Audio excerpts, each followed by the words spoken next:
Have you ever felt? Are you listening? Damn. Oke, assalamualaikum warahmatullahi wabarakatuh. Baik lagi sama gua Umam di sini di channel Arte Team.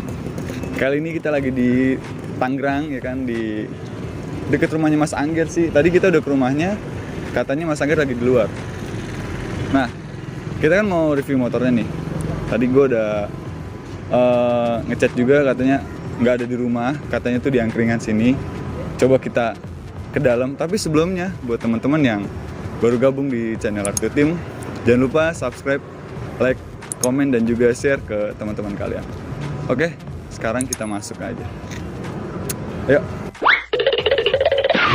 Lah, ada motornya doang cuy. Ada motornya doang. Di tracker 250. Orangnya kemana nih? Kok nggak ada, anjing, hilang, goblok. Aduh. Coba kita bikin dia ada di samping kita ya. Iya. Aduh. Dengan segala mantra yang ingin saya bacakan, gitu. Menyulap beliau ada di samping saya. Kuburi satu permintaan. Nah, sekarang kita udah sama ownernya motor D-Tracker 250 punya Mas Angger. Sebelumnya makasih Mas Angger udah bisa nyempetin waktunya buat diwawancarai sama Arte Team tentang motornya gitu kan. Nah, sekilas info buat yang belum tahu, Mas Angger ini adalah ketum dari Smoke Sutra Tangerang yang punya motor cukup hedon gitu. Kalau dilihat sekilas udah hedon banget ya. Oke Mas Angger, langsung aja kali ya. Gua nanya sama lu. Gue kalau sama orang tua nggak bisa sombong. Oh ya, ini buat teman-teman. Kita lagi di salah satu tempat yang biasa teman-teman Sutra nongkrong juga. Ini di angkringan Mas Irwan, di angkringan sahabat Mas Irwan di daerah Wisma Mas. Kalau teman-teman mau angkringan di daerah sekitar Pasar Kamis, di angkringan sahabat Mas Irwan, di perumahan Wisma Mas. Kita ngopi bareng, mantap. Kita bareng deh. Langsung aja kali Mas ya. Pertanyaannya, Mas Angger nih, lu main modifikasi motor itu dari tahun berapa? Sebelum kita mengorek motor lu yang di belakang kita ini. Kalau modifikasi motor mungkin dari zaman sekolah kali ya, Mam ya. Zaman sekolah. Zaman sekolah. Tahun berapa itu kira-kira? Jadi tahun 2007 udah oprek-oprek motor. Gue masih Cuma SD. memang mengorbankan motor orang tua. Oh gitu. Motor orang tua kita dede-dede. Agak bandel. Agak bandel. Ya malu nama juga anak laki kan ya. 2007, gue masih umur 7 tahun, gue masih TK. Goblok! Nah, kalau pertanyaan selanjutnya, lu itu main, ini motor lu modifikasi, motor keberapa lu? Ini motor kedua. Kedua. Alhamdulillahnya. Kalau untuk di kelas supermoto ya.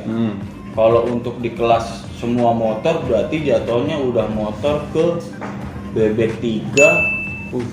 Terus dulu mainan bebek juga buat ceper, udah ceper 2. Terus punya ereking 3, 2, berarti jatuhnya 8, sama supermoto 2 berarti 7.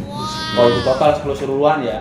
Cuma kalau untuk masuk ke dunia supermoto saya baru dua kali malah. Awal terjun di dunia supermoto pada tahun berapa? Awal terjun dunia supermoto itu kita flashback karena dulu keinginan punya motor, karena dengan tanda kutip dulu tuh motor trail disebutnya. Motor trail dulu di belakang rumah itu ada sirkuit yang emang notabene dari kecil itu sering ngeliat. Kapan nih punya gitu kan? Kapan nih punya motor kayak begitu bisa terbang-terbangan gitu. Nah, setelah sudah dapat pekerjaan, lulus sekolah dan dapat pekerjaan, terus tahun 2014 mulailah dapat namanya dulu baru punya motor KLX. Bukan KLX dulu di tracker 150. Berarti ini motor supermoto lu yang kedua gitu. Supermoto kedua. Nah, kalau boleh tahu nih, ini basicnya motor apa nih? Ini basicnya motor KLX 2,5. KLX 2,5. KLX 250. Terus di dekalnya kok tulisannya DTX gitu? DTX, karena DTX itu kan dengan tanda, ya maksudnya genre DTX itu kan motor trail yang di on-road kan. menurut Kang? yang Supermoto. di Supermoto untuk di jalan raya. Hmm. Kalau KLX itu dengan segmentasi dari pihak Kawasaki itu diwujudkan untuk di kelas dual purpose, jadi jatuhnya untuk kelas yang main di tanah gitu kan, teman-teman yang sering blusuk-blusukan ke hutan itu biasanya pakai KLX gitu. Nah cuma kalau untuk di tracker itu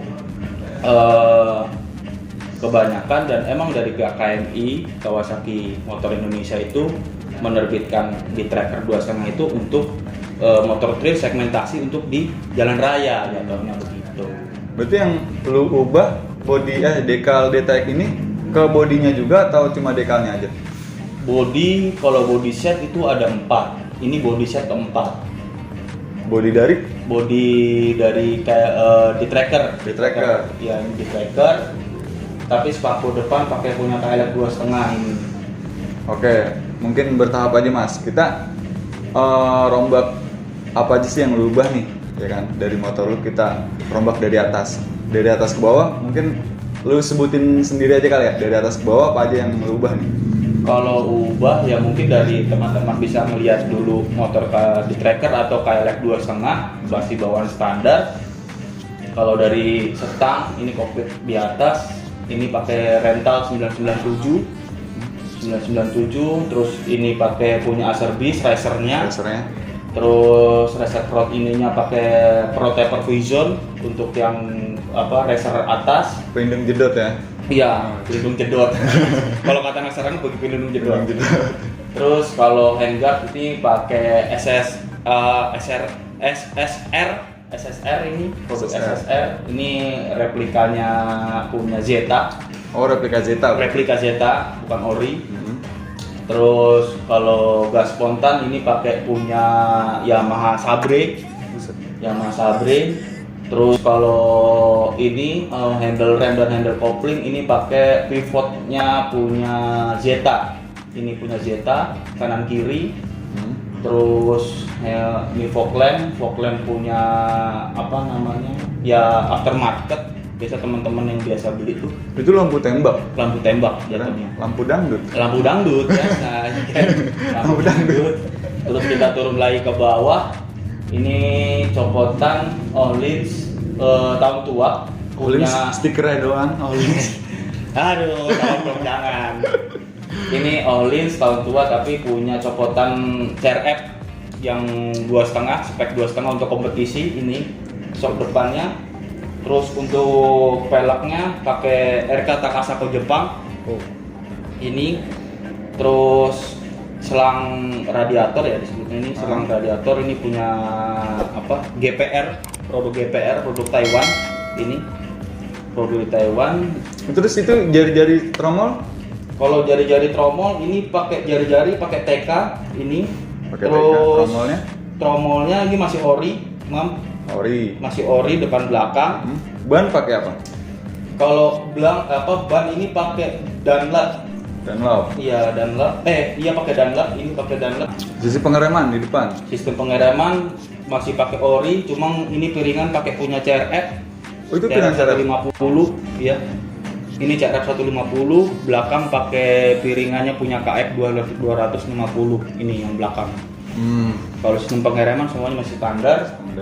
Terus untuk selang rem depan ini pakai produk Scarlett, teman-teman. Ini produk Scarlett.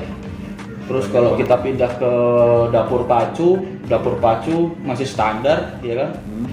Dapur pacu masih standar, cuma porti polish doang. Oh, berarti nggak standar dong? Jatuhnya. Segmentasi untuk standar, kalau untuk teman-teman yang demen di top speed itu masih standar jatuhnya.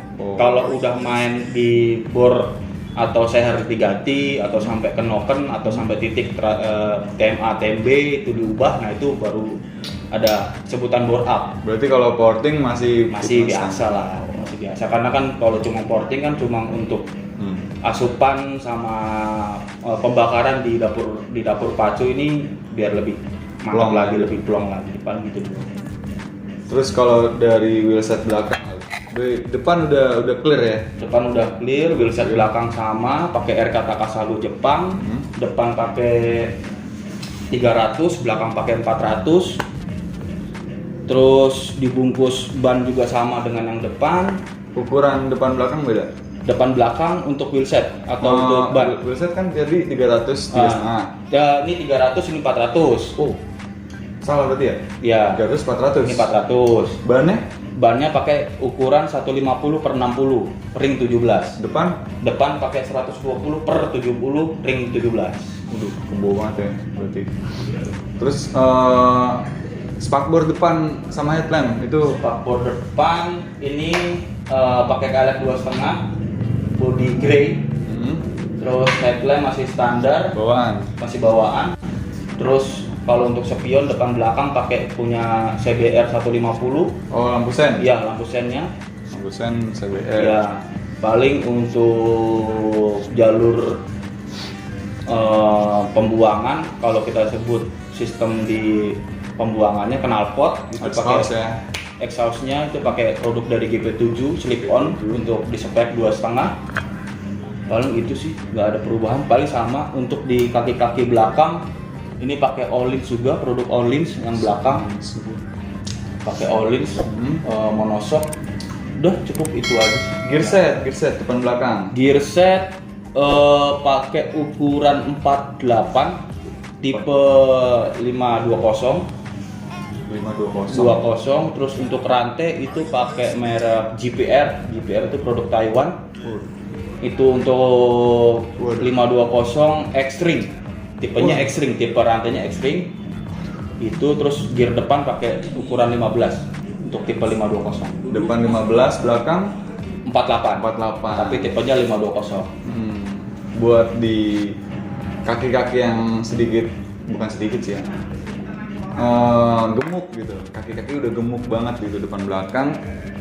Pakai gear set ukuran segitu ada kayak keberatan nggak sih si motornya ini? Karena tergantung dari owner masing-masing. Tipikal atau mewujudkan motor ini untuk apa dulu. Kalau menurut lo sendiri pribadi?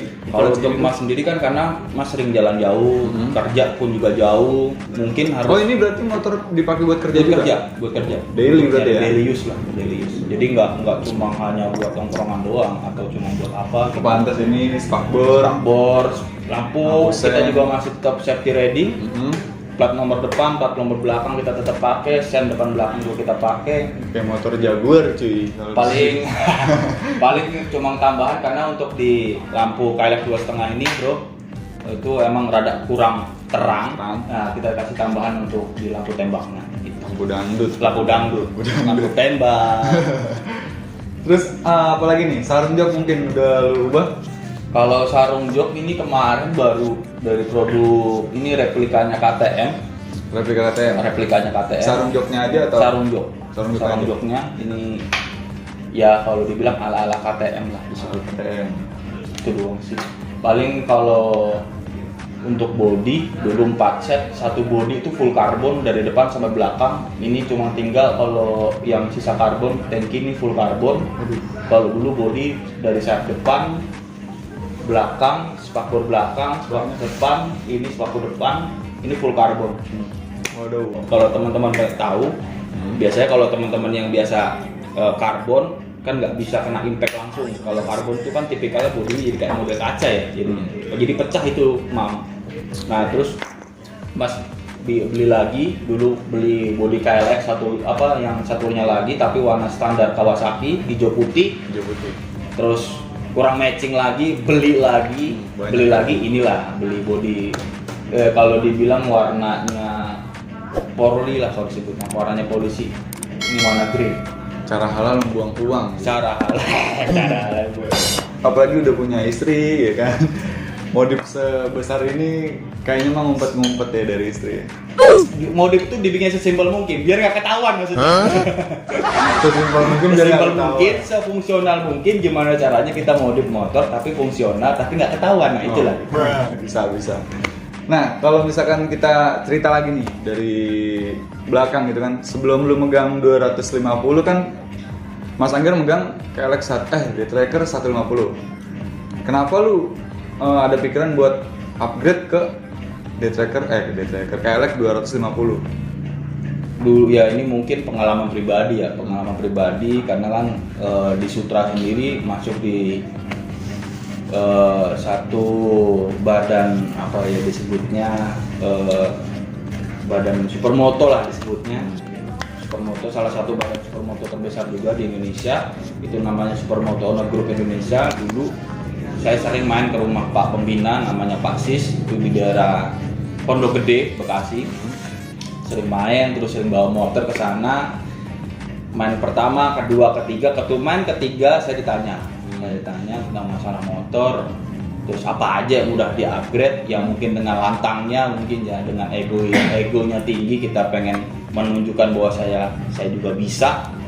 Saya menjabarkan semuanya yang udah diubah di D-Tracker. Jadi di D-Tracker tersebut itu saya ubah dari shock depan pakai punya CRF 250, terus di sistem kaki-kaki belakang itu pakai punya WJ 250 2010, terus monoshock pakai punya KX 2007.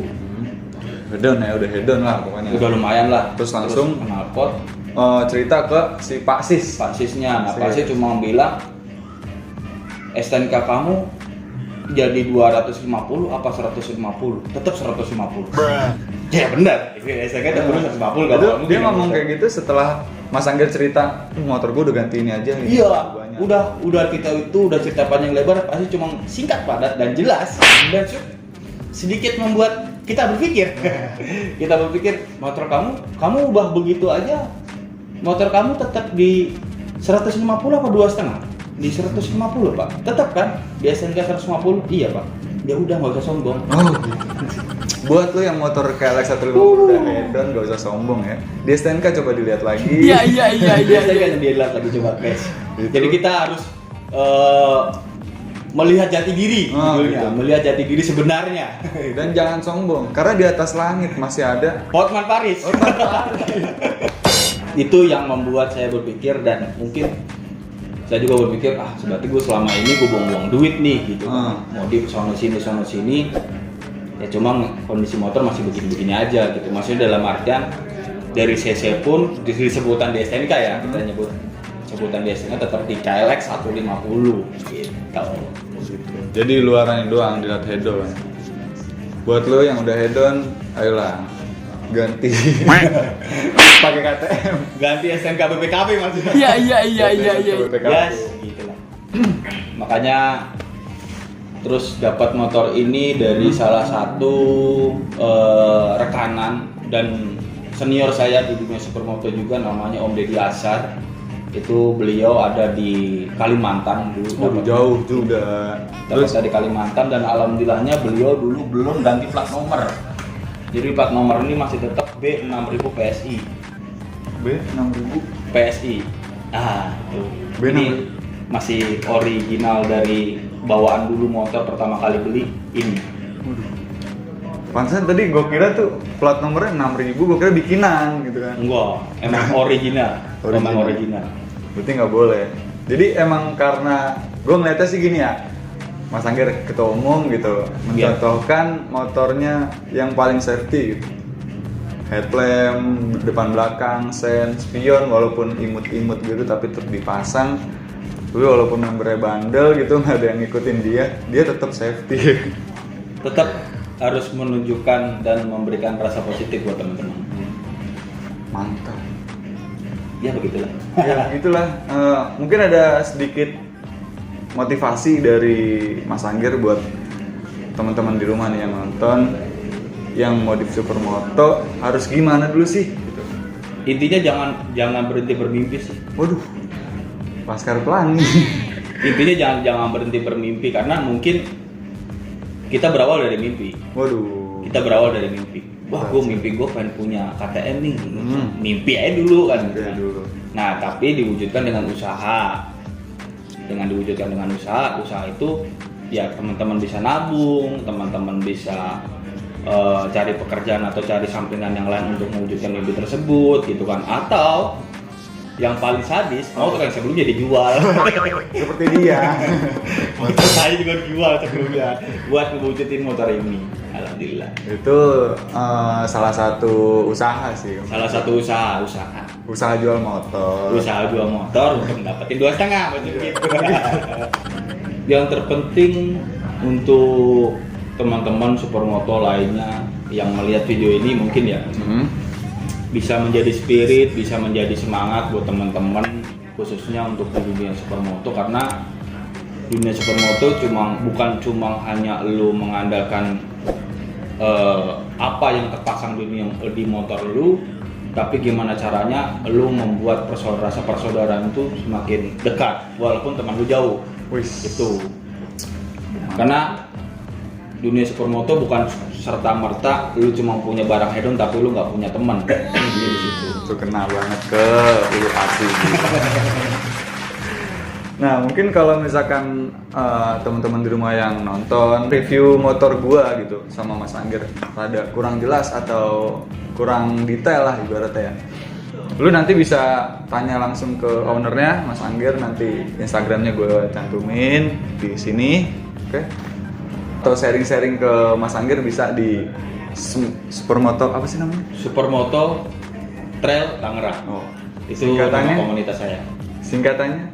Sutra Tangerang. Sutra. Sutra Tangerang. Sutra. Jangan gelus-gelus gitu, Mas. Aduh. Kita harus aman, guys. Wah, aman. Main di Sutra aman pokoknya. Diajarin semua dah pokoknya biar lu. Ya, mudah-mudahan bisa. Kita ya mungkin pengalaman Mas belum banyak. Pengalaman Mas mungkin baru sedikit. Cuma mudah-mudahan dari sedikitnya pengalaman tersebut bisa memberikan suatu edukasi, satu pengarahan, satu ya mungkin aura positif buat teman-teman komunitas lainnya. Jadi jangan sampai terjadi atau melakukan hal yang sama atau hal yang dulu pernah saya lakukan. Jadi teman-teman tidak masuk ke jurang yang sama judulnya seperti itu. Oke. Buat teman-teman yang udah nonton, gue kembali lagi ngingetin jangan lupa klik tombol subscribe karena itu nggak pakai duit ya kan. Lu subscribe, like, komen dan juga share ke teman-teman lu. Kalau lu penasaran sama motor ini, lu bisa DM Instagram Supermager, nanti kita ngopi bareng, atau ke Instagram pribadi gue, nanti kita ngopi sama Mas Anggir. Lu cobain aja motor sendiri ya.